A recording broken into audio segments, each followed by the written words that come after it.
ආයුබෝවන් යාළුවනේ Canadian dance ශ්‍රී Lanka YouTube නාලිකාවට ඔබව සාදරයෙන් පිළිගන්නවා. ලංකාවේ නර්තන කලාව කියන්නේ සියවස් ගණනාවක අභිමානවත් ඉතිහාසයක් තියෙන එකක්.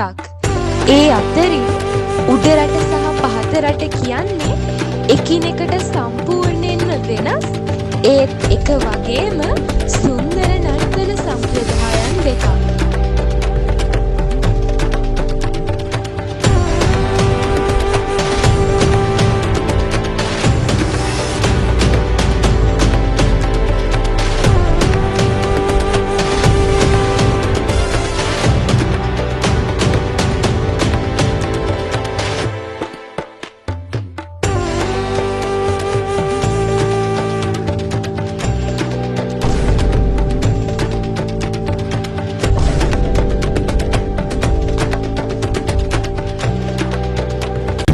අද අපි කරන්න යන්නේ ගොඩක් වෙනස් වැඩක්. අද අපේ ස්ටුඩියෝ එකේ ඉන්නවා මේ සම්ප්‍රදායන් දෙකම නියෝජනය කරන දක්ෂ ශිල්පීන් දෙන්නෙක්. අපි බලමු කාගේ සම්ප්‍රදායද වඩාත්ම තේජාන්විත විචිත්‍රවත් සහ ජවයෙන් පිරීලා තියෙන්නේ කියලා. Let's start the debate.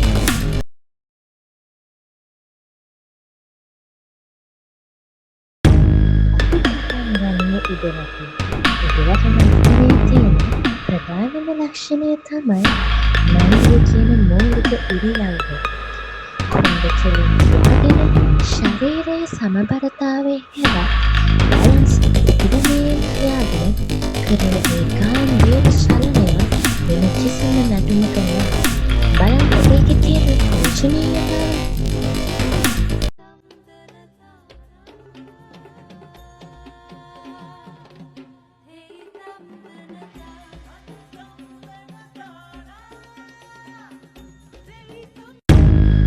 ඒක ලස්සනයි. ඒත් මිත්‍රයා පහතරට නැටුමක තියෙන ජවය සහ නම්‍යශීලී බව එක්ක බලද්දී උඩරට චලන හරිම සීමිතයි. අපේ තියෙන්නේ මුළු ඇඟම එකවර චලනය වන ඉතා වේගවත් අඩි තැබීම්. ඒ විතරක්ද අපේ පැද්දුම සහ කැරකවීම ප්‍රේක්ෂකයාව වශී කරනවා.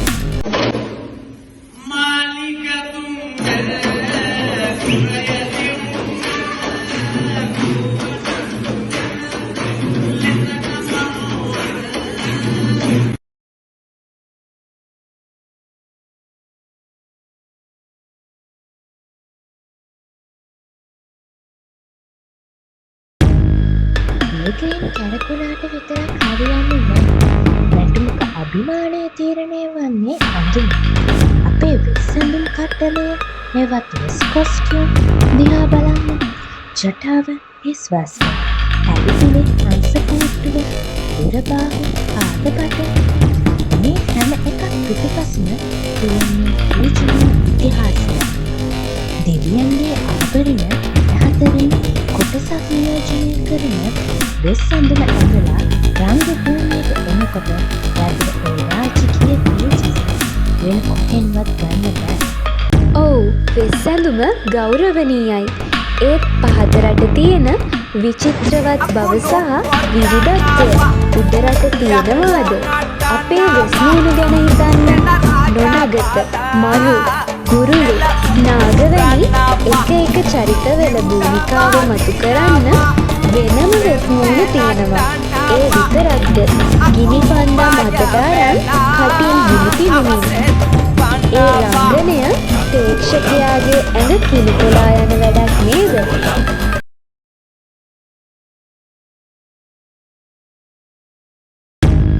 ගිනිසැල්ලක් හොඳයි. සංගීතය සහ තාලය ගැන කතා කළොත් අපේ ගැටලුව එක පැත්තක් උස්නාදය දකුණ, අනිත් පැත්ත මන්ත්‍රනාදය වමින්. ඒ නාදයේ තියෙන පැහැදිලි බව, පිරිසිදුකම නර්තන ශිල්පියාව වෙනම මට්ටමකට අරන් යනවා. උඩරට සහ කස්තිරන් වදිනකොට ඕනෑම කෙනෙක්ගේ අපුව වැහෙන්න පටන් ගන්නවා.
පහත රට බෙරේ තරම් ප්‍රේක්ෂකයාගේ ඇඟට පණ දෙන බෙරයක් තව තියනවද? ඒ දීර්ඝ වේගවත් තාල වදිනකොට මිනිස්සුන්ට නිකම්ම අඩි තියන්න ගන්නවා. පහත රට බෙරේ තියෙන ඒ නාද තරංග කෙලින්ම වදින්නේ හදවතට.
විවිධත්වය ගැන කතා කළොත් උඩරට තියෙනවා වන්නම් 18ක්. නෙළුම්, ගජුග, නයියඩි, පන්තේරු වැනි වන්නම් වලින් සතුන්ගේ සහ ස්වභාවික වස්තුන්ගේ ගමන් විලාසයන් නර්තනයට නැගෙන්නේ හරිම කලාත්මක විදියට. උදාහරණයක් විදියට ගජුගා වන්නමින් හරියටම ගාම්භීර ගමනක යන විදිය බලන්න.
ලස්සනයි. ඒත් අපේ පහත රට තියෙනවා 18 සන්නිය. මිනිසාට හැදෙන ලෙඩ රෝග 18ක් නියෝජනය කරන චරිත 18ක් රඟ දක්වමින් ඒවාට අදාළ නර්තන සහ සංවාද ඉදිරිපත් කරන ඒක ලෝක නාට්‍ය කලාවේ පවා අතිශය දුර්ලභ දෙයක්. ඒක නිකන් නැටුමක් විතරක් නෙවෙයි. විශාල නාට්‍යමය අත්දැකීමක්.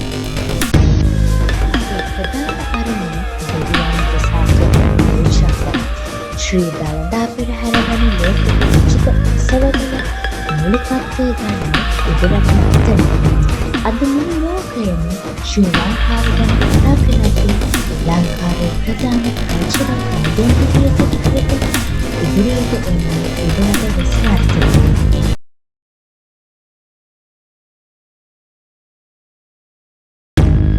අපේ අරමුණ සමාජයේ රෝග පීඩා, යක්ෂ භූත දෝෂ දුරු කරලා මිනිස්සුන්ට සෙතක් සලසන එක. ඒ විතරක් නෙවෙයි, සන්නි අකුම, ගම්මඩුව වැනි දේවල තියෙන හාස්‍ය, කෝලම්, නාට්‍ය සහ සභේ ඉදිරියේ කෙරෙන කතාබහ නිසා පහතරට සම්ප්‍රදාය සාමාන්‍ය ජනතාවට ගොඩක් සමීපයි. වගේම හරිම ජනප්‍රියයි. වාව්!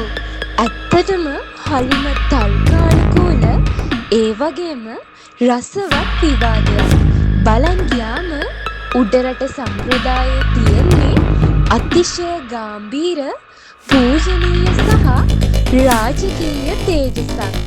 පහතරට සම්ප්‍රදායේ තියෙන්නේ අතිශය වේගවත් විචිත්‍රවත් රංගන පූර්ණ සහ ජවයෙන් පිරි නර්තනයක්. එකට එකක් දෙවෙනි නැහැ. දැන් තීරණය ඔබේ අතේ. අපේ ප්‍රේක්ෂකයන් විදියට ඔබ වඩාත්ම ප්‍රිය කරන්නේ උඩරට නර්තන සම්ප්‍රදායටද නැත්නම් පහතරට නර්තන සම්ප්‍රදායටද?